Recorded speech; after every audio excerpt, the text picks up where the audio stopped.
Comedia se disfruta mucho más acompañado de los riquísimos vinos de Bodega Edelmira. Los encuentran en Instagram como @bodegaedelmira.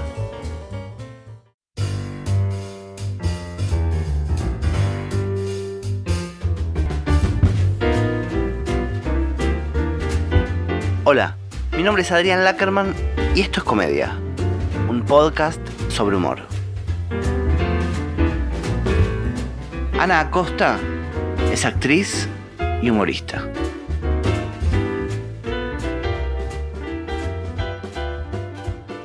Ana, cuando estudiabas en el conservatorio, ¿vos imaginabas que ibas a dedicarte a la comedia? No, sinceramente no. En el conservatorio y sobre todo en la época que yo estudié, época del proceso, te formaban más que como un actor integral, como un actor más de dramático, un actor lindando con lo trágico. O sea, los autores que veíamos y las representaciones que hacíamos tenían más que ver con el drama que con la comedia. Por suerte, los 2 últimos años me tocaron 2 profesores que tenían la cabeza abierta y consideraban que un Molière era tan importante como un Shakespeare, y pude abordar el humor desde ese lugar, ¿no? Haciendo clásicos, digamos. Pero ni bien terminé el conserva, lo primero que hice fue un drama musical que se llamó Incari, que tenía que ver con la conquista o colonización de Pizarro, con música de los Jaivas, y era un drama musical. Y lo segundo que hice fue La Casa de Bernarda Alba. La verdad que después de eso ya entré a laburar con Pepe Cibrián en 4 comedias musicales, estuve 5 años al lado de él, y él fue como el que empezó a ver en mí esta beta de humor. Y si bien las comedias musicales de Pepe son siempre dramas musicales, en los personajes viven una situación, tal vez por ahí ridícula, que mueve a la risa. Digamos que el primero que incentivó o prendió la llamita del humor en mi profesión fue Pepe Cibrián. Y en el conservatorio, digamos, es más difícil encontrar que se estudie para hacer reír. Sí, sí, sí. No sé, en este momento, mi hija está estudiando en el conservatorio.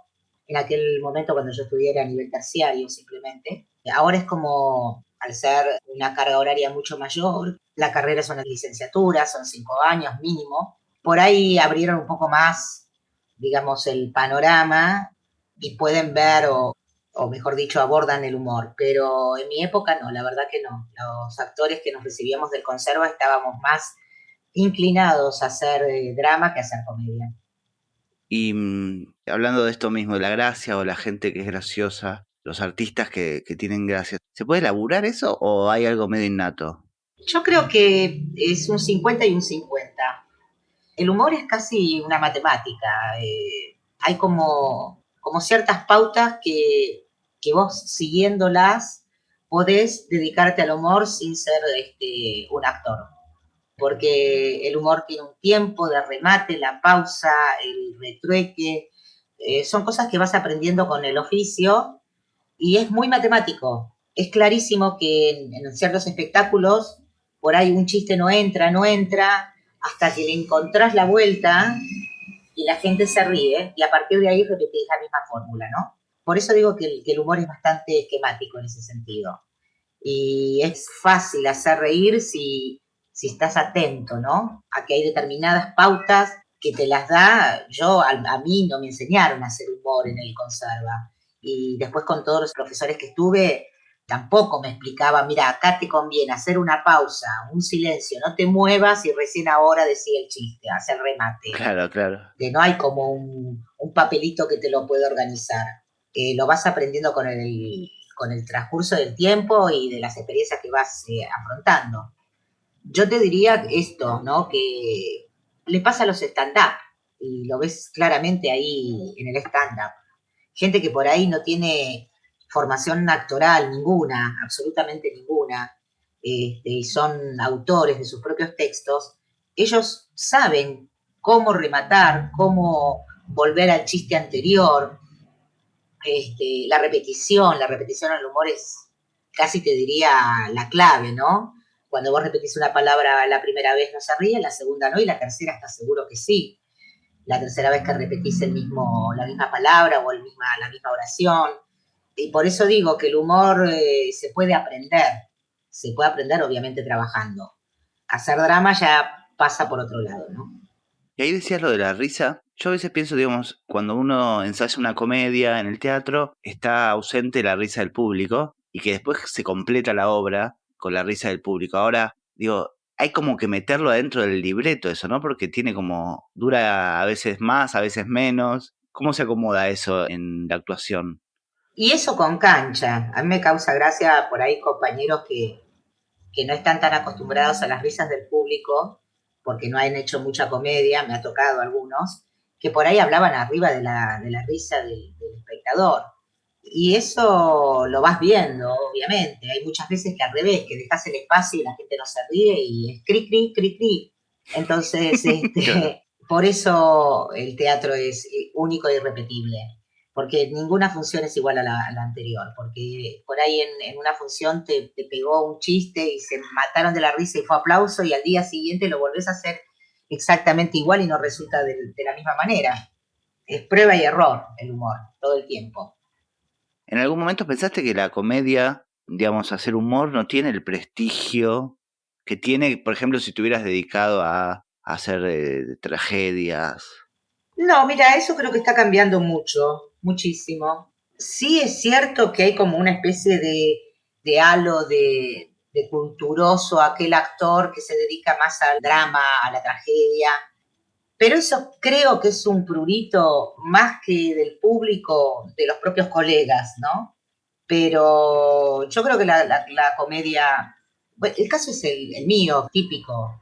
Yo tengo 47 obras de teatro, muy pocos actores que a mi edad han trabajado tanto en teatro. Y yo digamos que soy como un referente del humor, o sea, cuando se arma una comedia dicen Ana Costa, por ahí cuando arman un drama no está Ana Costa en primera línea, por ahí estoy segunda o tercera.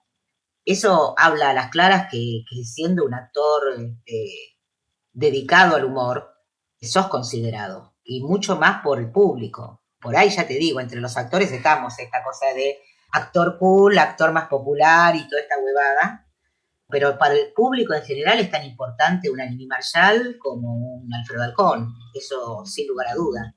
Vos sabés que en una charla con Vivian Haber decía ella que a los actores dramáticos se los respeta y a los actores cómicos se los quiere. Ah, buenísimo lo que dice Vivian, buenísimo, tal cual. Vos sabés que a mí me he pasado como espectadora, digamos, como Cholula, siempre que me acerqué a un actor dramático para decirle, Balcón, como me acerqué una vez a hablarle sobre su Hamlet, que me pareció maravilloso, me acerqué desde un respeto, pero desde una distancia, ¿no? Desde algo, la verdad que sos el mejor actor argentino, no se puede creer, sos el actor shakespeariano por excelencia, y todo desde un lugar muy como distante, ¿no? En cambio, yo lo que siento cuando me vienen a ver, la necesidad de tocarme, la necesidad de reírse cuando me están hablando, como una cercanía mucho mayor.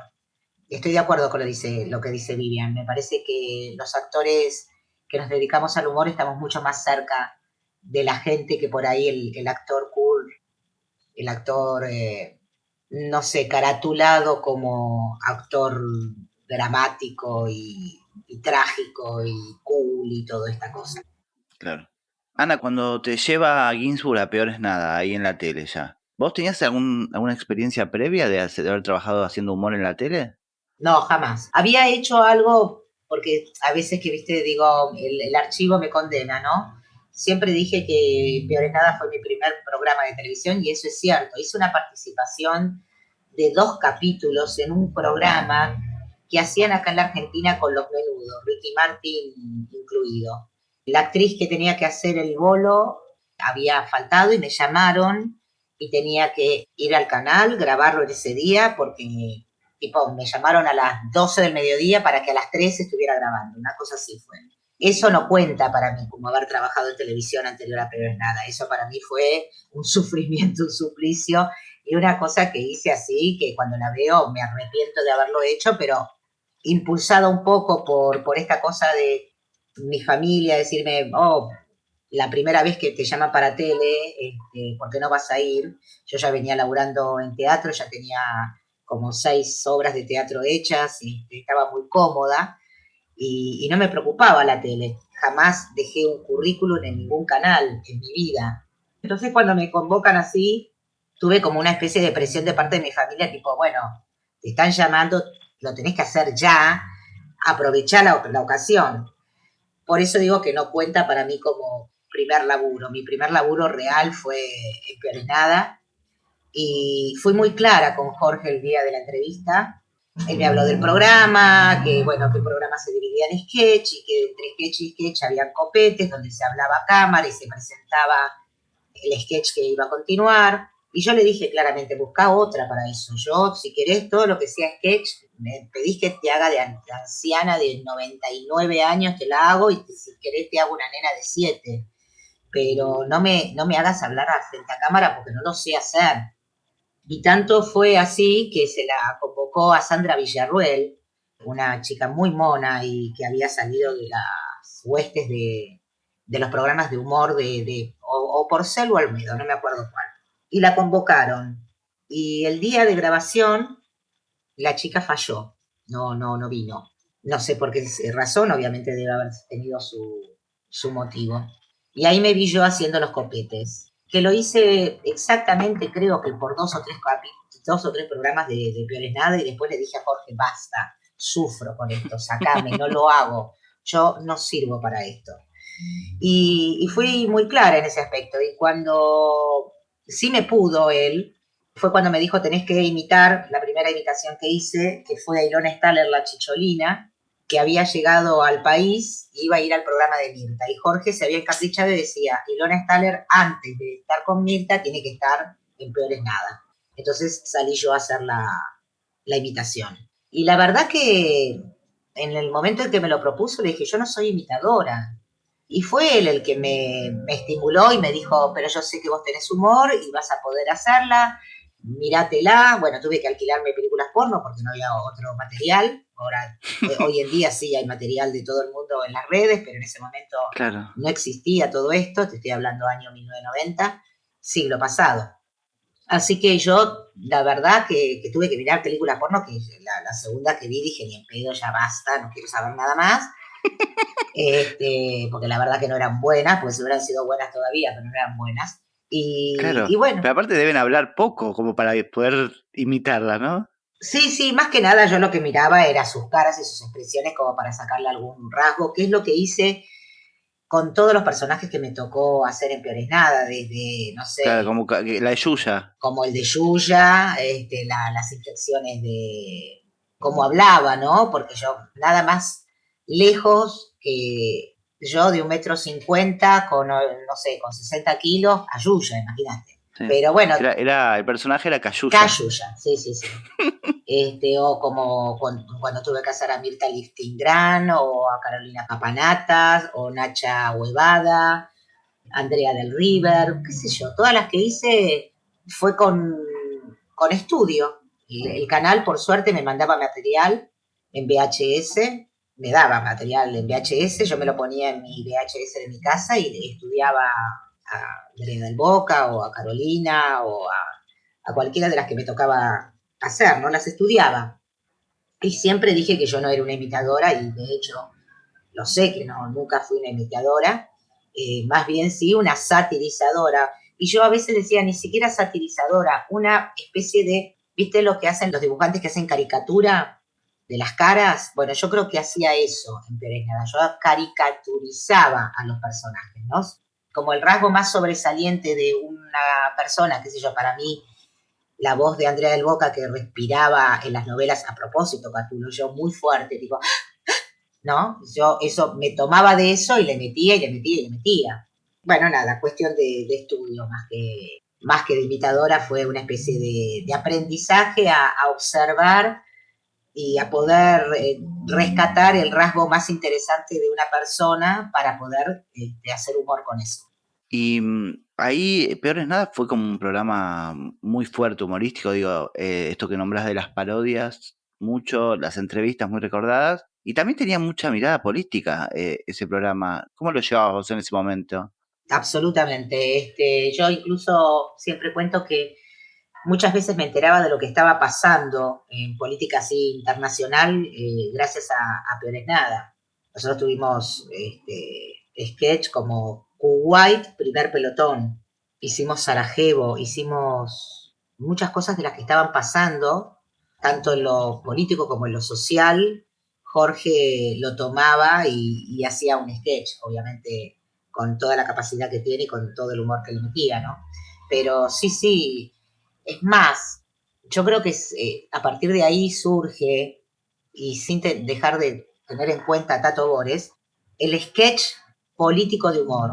Porque si bien Tato siempre hizo humor de la política, era más bien su monólogo o por ahí desde su personaje contaba o hablaba o tenía un invitado que era un político, lo sentaba a comer fideos y hablaban de política y demás con humor. El programa, digamos, de sketch dedicado a la política surgió con Pérez Nada. Después se repitió en varios programas, incluso Jorge Lanata también lo ha hecho, Tinelli en su momento, pero digamos, la imitación de políticos dentro de un sketch fue absolutamente creación de Jorge, ¿no? Y después de Peor es Nada, yo lo que fui notando es que en los otros programas así, los más populares, pienso en Peor es Nada, pienso en La Piñata, pienso en lo que hiciste con los uruguayos y en Rompeportones. Digo, a partir de Peor es Nada, vos ya sos una referencia en términos de actuación cómica de las mujeres. Digamos, ya protagonizabas, digamos. Sí, la verdad es que yo entré por la puerta grande en la tele, no muchas personas le ha tocado vivir lo que yo viví. Yo estaba trabajando en teatro muy cómodamente, haciendo Invasiones Inglesas en el San Martín, dirigida por Pepe Cibrián, y una noche vino Jorge Ginsburg a ver la función, y al día siguiente el Negrito Fontova, que era medio amigote mío en ese momento y que después fue más amigote todavía, me llamó para decirme que Jorge quería verme porque tenía intención de empezar un programa y fue claramente así la propuesta desde Fontova como de Jorge, ¿no? Estamos buscando como las patas femeninas.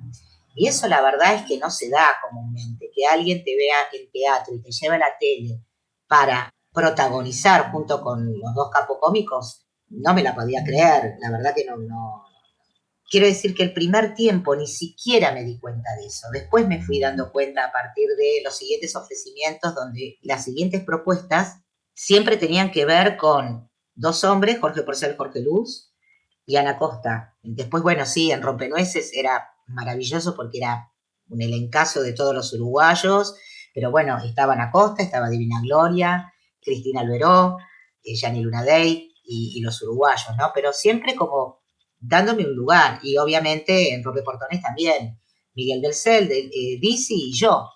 Después, obviamente, sí, también estaba Fabián Yaunahora y demás, pero digamos que los que teníamos los sketch protagonistas éramos nosotros tres, yo desde el lugar femenino y ellos dos, cada uno con sus propios sketch. Entonces, fui recapacitando después a partir de ver que iba pasando un programa y bueno, y seguía teniendo mi lugar y mi espacio como mujer, a pesar de ser mujer, tenía un espacio dentro de un programa que por lo general eran todos programas, digamos, la verdad, de un humor bastante machista.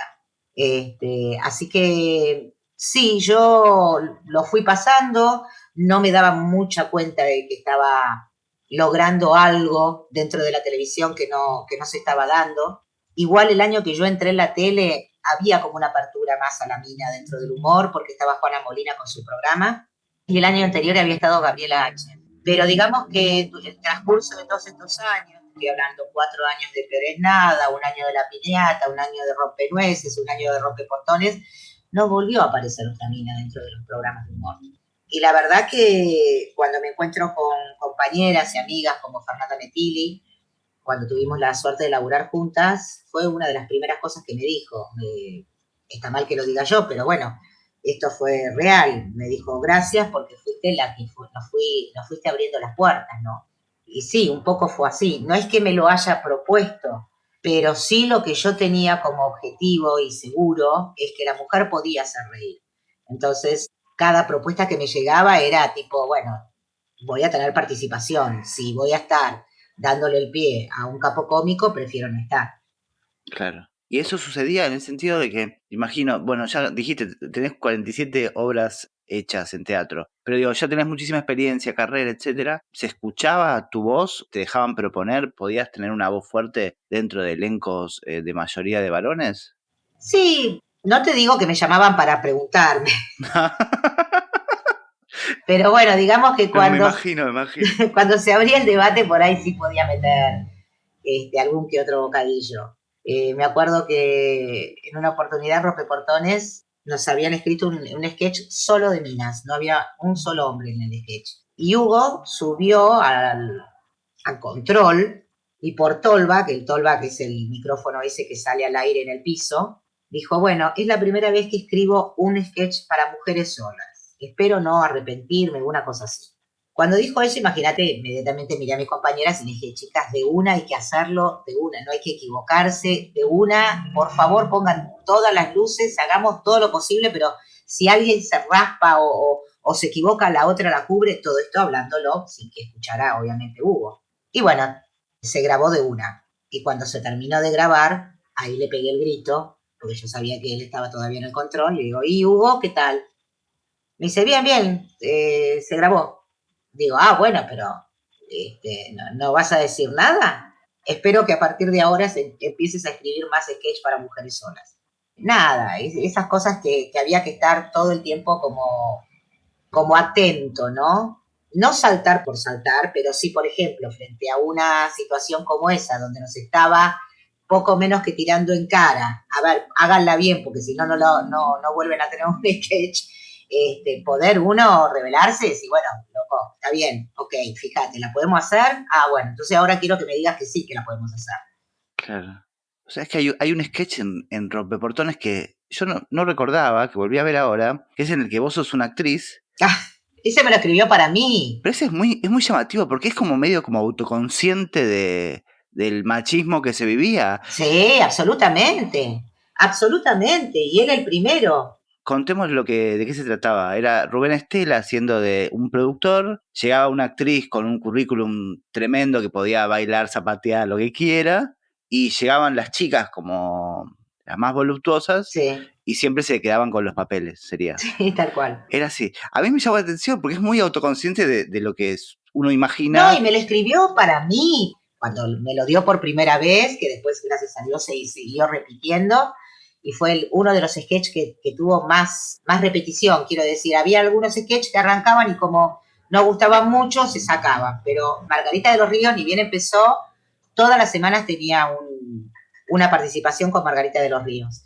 Y me lo escribió para mí porque yo soy egresada del conservatorio, entonces él me jodía que egresada del Conservatorio Nacional, canto, bailo y actúo, y zapateo americano. Y todo eso es porque él se mofaba o me quería hacer como la gracia, tipo la actriz egresada del conserva que está buscando laburo como loca, ¿no? Sí, sí, fue consciente él todo el tiempo y Gerardo también, que hacían un humor muy machista.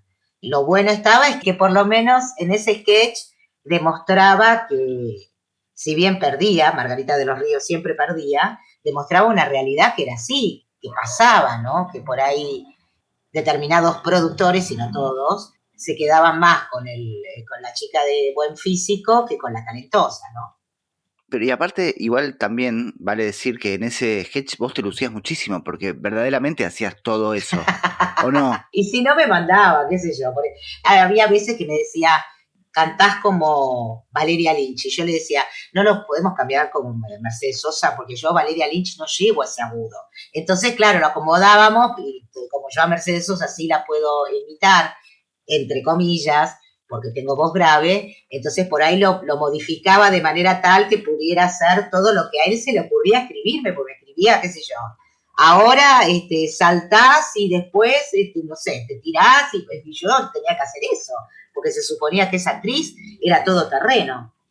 Y ahora, digamos, Rompeportones fue, yo creo que el último programa de sketch de esa forma de hacer humor en formato sketch clásico. ¿Y vos recibiste en algún momento críticas por haber sido parte de un programa así? Sí, sí, sí, ¿En el sí, sí. momento o No, no, ahora? no, en su momento ni bien salió el programa. Vos fijate cómo yo no era consciente de lo que estaba pasando, pero me hacían tener conciencia los medios, con mucho cariño y demás, ¿no? Pero tengo más de una nota, ahora que estoy pasando VHS a la computadora, más de una nota diciéndome, preguntándome por qué yo, una actriz que hace humor, estoy dentro de un programa de corte tan machista. Entonces yo lo que decía era, y de no estar yo, ¿qué pasaría? Quedarían los Emilio, porque no es que salía yo y llamaban a otra mujer, ¿me entendés? Claro. Hubiera quedado Emilio Dizzi, Miguel del Cel y Fabián Llarola, ponele. Entonces, yo lo que decía es que desde un programa machista, lo que estaba haciendo yo era estar dentro de un programa machista, pero teniendo mis sketches. Con lo cual estaba demostrando que la actriz podía, una mujer podía hacer humor. Sí, obviamente me criticaron mucho. No me preocupaba porque yo sabía lo que estaba haciendo. Yo sabía que estaba dentro de un programa absolutamente machista haciendo humor una mujer. Ni siquiera estoy hablando de humor femenino, porque no existe, el humor es general, ¿viste? Pero una mina haciendo humor dentro de un programa de corte machista. Me llama la atención que en el año, digamos, esto es 98, 99, Sí, ¿no? Y digo, ahora uno está todo el tiempo viendo cuestiones de crítica o de que el humor está muy observado, pero en ese momento yo no me imaginaba que te hagan esas preguntas, digamos, que sea tan consciente que rompeportones sería algo negativo, digamos. no, te aseguro que sí, ¿eh? Además, obviamente, salió la crítica en el diario Clarín, creo que a la semana del programa y nos Claro, mató, nos mató, nos mató. Humor antiguo, dice, y no entendemos el deslucimiento de Miguel del Cel y de Ana Costa, o sea, nos mataron. A Minio ni siquiera lo nombraron, ¿viste? Y fue duro, duro, nos repegaron en el diario Clarín, en la crítica, en página central, la crítica de Rompeportones, que nos mataron. Hoy en día creo que es el programa dentro del canal Volver más visto, porque hace 15 años que no lo sacan de la programación. Hace 15 años que está sin parar Rompeportones de hace 15 años al día de hoy. Así que imagínate que evidentemente todavía hay un público para eso o hay un público que necesita reírse también, obviamente. también eso que decís me llama la atención porque a veces pienso que con los cambios que hay en el humor, hay un público que todavía necesita o todavía se ríe de cosas que han quedado un poco antiguas. Sí, sí, sí, absolutamente. ¿Y qué pasa con ese público, digamos? Y ese público es como todo, o sea, era lógico en una época que te castigaran en el colegio y te arrodillaran sobre arroz. Después eso se pareció una atrocidad y se fue erradicando. Pasaron años para que eso dejara de pasar. O que a un alumno le pegaran con el puntero en la punta de los dedos. Todas estas cosas que vienen de años y años y de cultura y de nuestros ancestros y atrás, atrás, atrás, en algún momento se va terminando. Y yo creo que con ese tipo de humor llegará el momento en que a nadie le cause gracia ver una mujer totalmente en pelotas para decir, sí, dígame. O sea, ya está. Llegará el Claro, momento en que no les interese. totalmente. ¿Y a vos personalmente te ha costado en algún momento adaptarte a los cambios en el humor? No, porque siempre digo que el humor que hacen las mujeres, y acá sí me corro de las estandaperas y influencers y demás, somos muy cuidadosas para hacer un humor, porque a la mujer no le está permitido por ahí, y vuelvo a separar influencers y estandaperas. No se ve de mucho agrado que una mujer putee, por ejemplo, que hable en doble sentido, que sea agresiva, por ejemplo. Entonces, a mí la verdad que no es que dije, uy, ahora voy a tener que cambiar mi forma de hacer humor.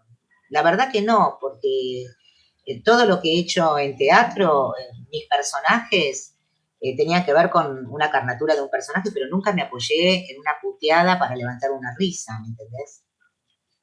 Así que a mí particularmente no me influyó nada el cambio. Sí, lógico, aplaudo que esto esté cambiando y que ya no nos riamos de la mujer, sino con la mujer. Pero digamos que a mí particularmente no me cambió nada mi forma de laburar. ¿Extrañás el formato sketch como espectadora, digo?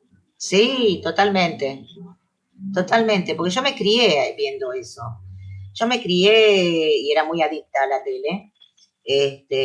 viendo desde La Tuerca, que es lo que más recuerdo allá a tiempo y hace lejos, desde La Tuerca con un elencazo de 10, 15 actores que cada uno hacía una cosita mínima, ínfima, pero estaban todos geniales, pasando por toda la etapa de los uruguayos, Hiperhumor, Humorpo, pasando por el ciclo de Porcel, el de Luz, el de Zapag, el de Tristán. Me pasé toda mi vida viendo programas de humor de sketch y creo que el argentino, digo el argentino porque esto es real, porque una que recorrió las provincias más o menos te das cuenta de la convocatoria que tenés en las provincias, el argentino le gusta el programa de sketch repetido incluso, repetido, o sea, yo veía un sketch muy típico de Olmedo, que decía, ¿a qué hora vengo mañana? A las 8. Y todo el mundo sabía el remate que el sketch iba a terminar en eso. Sí, sí, sí. Cambiaban 2 o 3 palabras delante, pero todo el mundo estaba esperando el momento, ¿a qué hora vengo mañana? A las 8. Y estaba todo el mundo esperando eso. No, no es casual que Casado con Hijos, pese a tantos años, la gente, cada vez que pone Casado con Hijos, es rating. Y la gente ya se conoce el sketch y ya sabe lo que va a decir el otro. Y sin embargo se divierte. Entonces, es lamentable lo que pasó con el humor dentro de la televisión. Es lamentable y doloroso. Y hasta a veces me revela, porque digo, el programa de humor, si bien hecho, es muy costoso, también ha dado muestras de que siempre fue con rating. Entonces, me duele que lo hayan desterrado de la tele. Y no por mí, porque yo, gracias a Dios y gracias al teatro, yo he vivido toda mi vida, he tenido premios igual, me ha permitido recorrer la Argentina de arriba abajo y visitar otros países. O sea, que mi profesión me ha dado todo, la verdad que todo. No lo hablo desde el resentimiento, me da bronca que los productores no apuesten al programa de humor. Me pone muy mal, no termino de entender por qué se erradicó completamente el programa de humor dentro de la televisión argentina. Vos decías recién por un tema económico que seguramente debe de tener que ver, pero tal vez puede ser que haya también temor de las temáticas o de miedo de ser acusados No, o mira, de porque eso viene ahora, estos últimos 6 años, ponele. Pero yo te estoy hablando que el último programa fue en el año 1998 de sketch. sketch, en Rompeportones.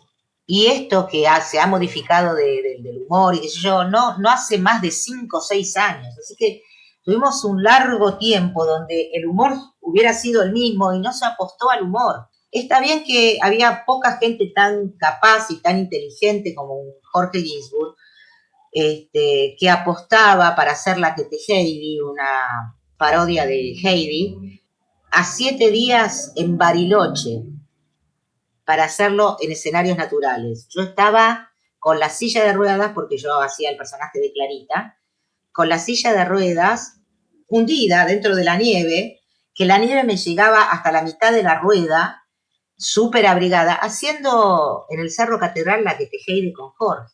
Fueron 7 días de grabación, o sea, 7 días en total, ¿no? El día de viaje que nos contó, de ida y de vuelta, bueno, 5 días de filmaciones para hacer un programa de 1 hora. Eso es apostar por la tele, eso es apostar por el humor, eso es decir, bueno, ya que me da tanto y que tenemos un rating maravilloso, apostemos a esto, ¿no? Y eso lo hacía Jorge. Ana, te corro un cachito de eso y ¿sos de improvisar vos en los trabajos humorísticos? Y pienso también en la tele, si trabajaste con, bueno, así como fuerte que son Hugo Sofovich, Ginsburg y Porcel y Jorge Luz, digo, algunos eran más estrictos y otros te permitían más jugar con el letra.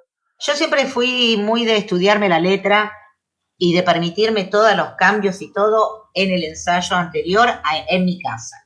Yo ensayaba todo mucho, mucho, mucho, siempre tuve a mi marido a mi lado que me tiraba la letra, o después fueron mis hijas, y entonces yo estudiaba mucho, mucho, mucho en mi casa, cosa de que cuando dijeran a grabar, yo sabía lo que tenía que hacer.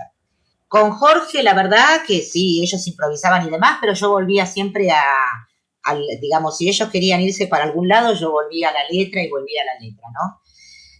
Con Porcel y Luz fue muy difícil porque ellos se conocían mucho y no en mi sketch, que yo lo trabajaba tranquilita y tal como yo me lo había aprendido, pero sí en el sketch que hacía con la Tota y la Porota era pánico, porque ellos agregaban y empezaban, se miraban y ellos sabían que el otro iba a decir una cosa y el otro lo remataba, y yo ahí entre medio tratando de meter mi letra. Me costó mucho al principio. Después ellos como que me adoptaron, a ver si soy clara. Yo creo que lo hacían porque ellos ya tenían esa costumbre, ¿no? De tantos años de hacer la tota y la porota. Y yo estaba entrando dentro de ellos, metiéndome dentro de su cosa ya muy, muy cerrada y muy esquemática, que se entendían entre ellos. Y al principio me lo hicieron padecer. Y después yo creo que como di pruebas de que lo podía llegar a hacer, se aflojaron y entonces ya no sentí esa presión de, a ver, nena, si estás a la altura, ¿no? Claro, y de hecho ese sketch empieza improvisado. El Toti Porota sí. Eso es muy impresionante también. Sí, sí, sí. Cómo se convirtió eso de un juego a un sketch formado. Después me tocó un solo sketch en toda mi vida y agradezco que haya sido el único. Un sketch que hacía con Emilio Dizzi en Rompeportones, donde éramos un matrimonio y caía justo Jorge Martínez a comer. Y nunca le queríamos dar de comer porque éramos pijoteros y malos. Entonces, venía Hugo al piso y nos decía, hoy tienen milanesas de lomo para comer. Y ese era todo lo que tenía para decir. Nada Te más. juro. ¿Pero en ese sketch solo o siempre Sofovich les daba así? No, ese era el único sketch que iba absolutamente todo improvisado. Absolutamente. Ese sketch nunca tuvo un libreto, jamás. Jamás tuvo un texto escrito. ¿Y los otros sí eran más estrictos con Hugo? Sí, pero les permitían, ¿eh? Porque Miguel tiene mucho de su impronta, Emilio también, es de como de salirse un poco del libreto. Pero no era de estos que quería que dijeras exactamente la letra, no. Era muy permisivo en ese sentido. Entonces ahí te decía solamente el menú. El menú decía. Entonces, y nada, y arrancaba, ¿qué hiciste hoy? Hice milanesas, ¿de bola de loma o de nalga? No, de nalga. La probaba. No, esta es una milanesa de nalga, no es de bola de lomo, no es de nalga, no. Es una milanesa nalgueada o es una nalga milaneseada, y así empezamos con la cosa hasta que tocaba el timbre Jorge Martínez, escondíamos la comida y entraba Jorge Martínez. Y bueno, y ahí empezaba que Jorge decía, ¿no tenés algo para comer, qué sé yo? Entonces yo traía la comida, bueno, pero era todo improvisado. Jorge Martínez, Emilio Dizzi y yo te juro que lo que pasaba en esos 15 minutos de sketch para mí era la muerte, porque nada, era a grabarlo, tampoco era que decía, bueno, si nos equivocamos paramos y seguimos desde ahí. No, era a grabarlo, porque como era pura improvisación, era todo a grabar. Y la verdad que no es una experiencia que me gustaría repetir, la verdad que no. Me encanta para la gente que lo pueda hacer, yo particularmente no corro por ese lado. Ana, ¿y los tiempos de los sketches de ese momento? Cuando los ves ahora, ¡Larguísimo! eso te iba a decir, pero en ese momento no parecía largo para nada. No, para nada, para nada. El de Margarita de los Ríos llegó a durar 20 minutos y se grababa de una. 20 minutos. No, era casi un vivo, o sea, quiero decir un vivo. Como si estuvieras en vivo haciendo un sketch. Sí, sí, claro. Y eso fue cambiando completamente. Sí. Hoy en día un sketch no podría durar más de 5 minutos, 6 como mucho. ¿Y por qué es eso? Porque así como también el teatro se fue recortando en el horario, lo único que sigue más o menos son las películas, pero la atención de la gente ya más de una hora ya es mucho. Yo particularmente ahora estoy haciendo una obra, Casa Matriz, con mi hija, Talía, Sí. lindísima obra, maravillosa obra de Diana Rasnovich, y la obra duraba, cuando yo la hice en el 93, donde yo hacía el personaje que ahora está haciendo mi hija, la hice con Lidia Catalano y dirigidas por Tina Serrano, y la obra duraba 1 hora y media. En este momento la obra, readaptada y remodelada, dura exactamente 1 hora 5. Y la gente lo agradece, porque cuando sale me dice, me quedaron ganas de más. Y eso es maravilloso, que vos salgas del teatro como con que todavía necesitabas más de eso que acabas de ver, como que te gustó tanto que se te hizo corto. Y pasa eso, cuando ya yo como espectadora, yo cuando estoy más de 1 hora y cuarto dentro de un teatro, ya empiezo como a moverme, fijarme si me llegó algún llamado, a preocuparme si el estacionamiento cerró, viste, todas esas cosas. Claro, claro. Hay algunas comedias en donde se vive una atmósfera humorística y que no necesita del chiste constante. Y hay otras que sí, que piden el remate, el chiste con el remate uno tras otro, digamos. ¿Vos qué disfrutás más de hacer? No, yo disfruto de las comedias de situaciones. A mí me gusta que la gente se ría de la situación. Ahí me parece que está el verdadero laburo del actor. Que la gente se ría del padecimiento de ese personaje, de lo que le está pasando a ese personaje, ¿no? A mí particularmente, por eso te dije, por lo general no me gusta decir malas palabras en los personajes míos. Cuando me toca un personaje así con mucha mala palabra, prefiero hacerme como la que no le gusta decir malas palabras y dice, la pucha que lo parió y prefiero jugarlo desde ese lugar. Desde ya que a mí me gustan más las comedias que tienen que ver, mismo el vodevil, las comedias de puertas, de las equivocaciones, de los enredos, de correr de un lado al otro para que no te descubran, que de la comedia por ahí que se apoya en el chiste. Igual las he hecho, hicimos Cuernos, hicimos Menopausia, que tienen que ver con eso, ¿no? Monólogos donde lo efectivo es el chiste, ¿no? Más que la situación, porque son monólogos, no hay interacción entre actores. Las he hecho, pero disfruta muchísimo más de una comedia que tiene que ver con el enredo, con las equivocaciones o con la desgracia que padece ese personaje que mueve a la risa. Eso me gusta mucho más, la verdad que sí, disfruto mucho más. Ana, ¿para qué sirve el humor? Mira, no es porque yo lo diga, porque viniendo de mí es lógico que defienda el género, pero a mí muchísima gente, muchísimas oportunidades me ha dicho, me hiciste reír en un momento muy difícil de mi vida. Gente que me ha dicho que estaba en el hospital viendo el programa, por ejemplo, y que estaba esperando que llegara ese día para ver el programa y poder sacarlo de una realidad que era estar internado dentro de un hospital, por ejemplo. Entonces, yo cierro el espectáculo todas las noches en el Piccadilly diciendo lo mismo, ¿no? El teatro es sanador, la risa cura. Vos sabés que está súper comprobado que un actor que tenga, y lo ha hecho el maravilloso Hugo Arana esta experiencia, y a partir de ahí se quedó como algo mítico o algo, digamos, que los actores siempre comentamos. Hugo Arana estaba con fiebre hace muchos años haciendo una obra. Tenía como, por decirte, 39 grados de fiebre. Y como buen actor de raza que es, no quería suspender la función, fue a la función y antes de salir a escena se tomó la temperatura y tenía 39 grados de fiebre. Durante la función, en un momento que tuvo que salir, se tomó a propósito la temperatura y tenía 36,5. Terminó la función y se volvió a tomar la temperatura y tenía 39. Hay algo que opera, obviamente, en el organismo de los actores cuando estamos, esto parece una burrada, pero fue absolutamente así, como te estoy contando, que hace que levantes la energía, los anticuerpos, la adrenalina, llámale lo que fuera, que hace que un actor, mientras está en el escenario, está pleno, con una fortaleza que no tiene por ahí ni bien terminó la función. Y yo creo en las energías y yo creo que todo eso que el actor manda a la platea, el público la recibe y te la devuelve. Y a veces te la devuelve el doble, con mucha más energía de la que vos mandaste. Por eso para mí es necesario el humor. Esto fue Comedia, un podcast sobre humor. Grabación y sonido, Juan Pablo Ferreiro, @audiocaster. Diseño e ilustración, Guillermo Mesa. Hasta el próximo episodio.